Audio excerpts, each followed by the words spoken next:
What? Blasty, too deep shotgun inside of your man G. Moppers, can't be no lifestyle, you get your neck slit. Bubbling, soft for cook up for dead presidents. The residents, EOB streets keep me for evidence. D's ride unmarked, beaming the spot in uptown the same way. Get jammed the same day, stop set up. Norfolk City jail, blues slapping at you. About the vehicle, several VA gunplay.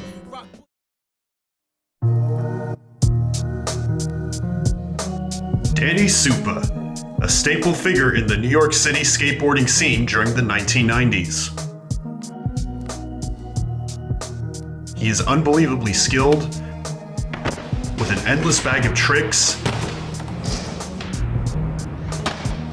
and his style is unmistakable. His name is on one of the most sought-after Nike SB Dunk colorways. Danny's journey as a professional skater is a story filled with unique experiences. From living in Thailand to being shipped off to boarding school for fighting. Let's dive into the histrionics of Danny Supa. Born in the Bronx, New York, to parents who had immigrated from Thailand, Danny grew up having an experience of New York most would dream of. You could say he helped grow and witness pure street skateboarding at its peak in New York City, skating alongside pioneers of the East Coast scene and riding for brands that birthed the streetwear culture as we know it today, like Supreme, Stussy, and Zoo York. Sold all my old Supreme shit. I wish I still had some of it. Think of the movie Kids by Larry Clark and Harmony Korine. That was Danny's childhood. He spent a little time in Thailand whilst his parents could set up a life in New York for him and his sister. After a while, his parents separated. He would then move to Ocala, Florida with his dad and sister at 11 years old. Here, he would be introduced to skateboarding when a friend from Thailand would visit him in Florida, bringing his skateboard along. Danny would play around with his friend's skateboard and immediately fell in love with skateboarding. After his friend left, Danny asked his dad if he could get one. The next day, his dad would buy him a Natus Coppice board from a local surf shop. He then moved back to New York and became immersed in the local skate scene, hanging out at the Supreme store and skateboarding at the Brooklyn Banks.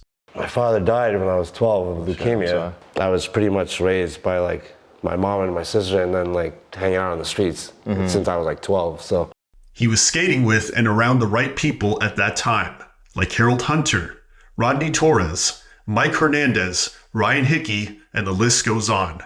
Slowly, he would get Float Supreme and Zoo York boards. Or I would literally get a setup from Supreme, skate it, sell it, smoke and eat and drink with it, and then go get another setup the next day.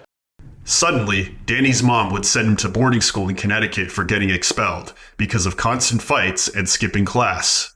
There, he would get straight A's, sell weed, order boards from CCS, and only skate on a tennis court with a ping pong table laid on the ground like a mani pad.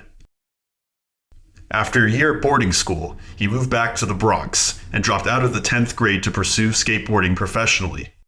At 16, he got his first board and clothing sponsor, which was owned by Vinny Raffa, called Dead End, originally named Skateboarders from Hell. After Dead End, he skated for Zoo York, but they were not paying him because he was only an amateur, and Danny needed to support himself, so he didn't commit. He would receive his first paycheck at 18 years old when he would start writing for the board company Treefort, which was owned by Troy Morgan. Treefort was based out of San Diego, so Danny packed his bags and moved to California. He lived there with two other amateur skateboarders on the team in an apartment. Troy got me, Jeremy DeGlopper, and Jimmy Chadwick a place. And he paid our rent, and we skated for Treefort, and we had 3-bedroom in Pacific Beach. I remember coming home one day, Bill Weiss is in my bed sleeping, and then Penny's in the backyard taking bongers. I'm like, what the fuck is going on? I think that was one of the first times I met Tom, and he had this gnarly cough, we were taking bongers in the back. I'm like, what the fuck is Weiss doing in my bed? And all he had to do was homeschool, skate in demos, and film. This is where he would film his first video part. Sadly, Treefort went through a rough patch and the brand closed down. Danny once again moved back to New York. Whilst in New York, he got a serious offer to ride for everything Zoo York. Their wheels, trucks, clothing, and boards. He was on Stussy at that time, but decided to join Zoo York because they were offering a lot of money. He filmed a part for Zoo York's full-length video called Mixtape.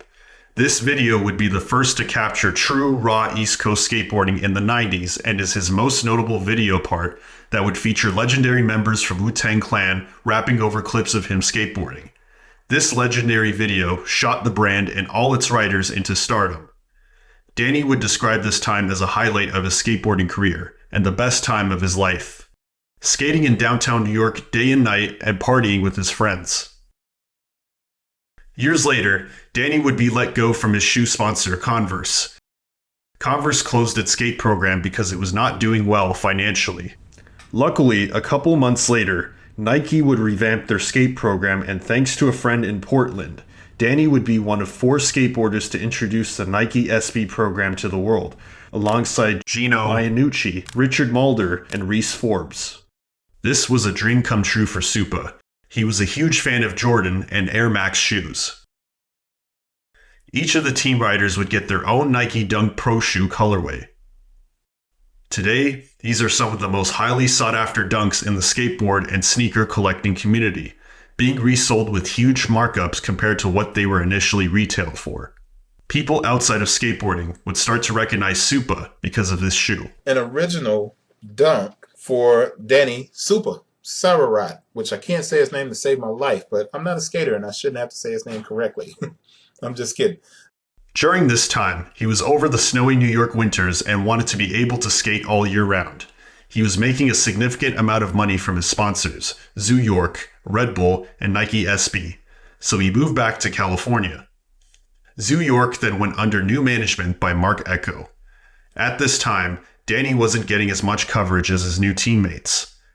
The new management of Zoo York were not happy with his productivity and reduced his pay. Also, things weren't feeling the same with most of his close friends on the team having departed or been dismissed by the brand. He decided to leave the brand. Then he rode for vehicle skateboards for less than a year because the brand struggled to take off. While on a Red Bull trip with Benny Fairfax, they threw around the idea of him riding for Stereo skateboards. Chris Pastris agreed, and Danny would be welcomed to the team. He would then part ways with Stereo and start riding for Boulevard skateboards.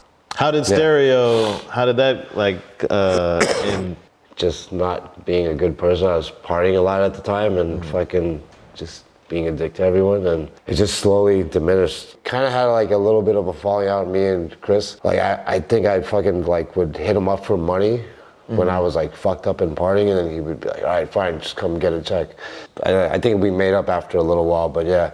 Unfortunately, while filming for a Nike SB video, he suffered an ankle dislocation. The injury never fully healed due to him not having surgery, and the continued wear and tear on the joint would come back later down the line.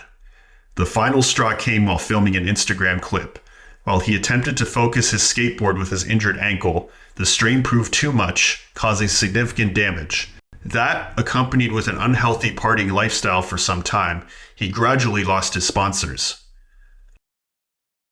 While healing from his injury, he would work at the Diamond Supply store. Later in 2017, Danny would collaborate with Nike to re-release his iconic first Nike SB Dunk colorway as a high top. Other than that, he has not been involved with the skateboarding industry.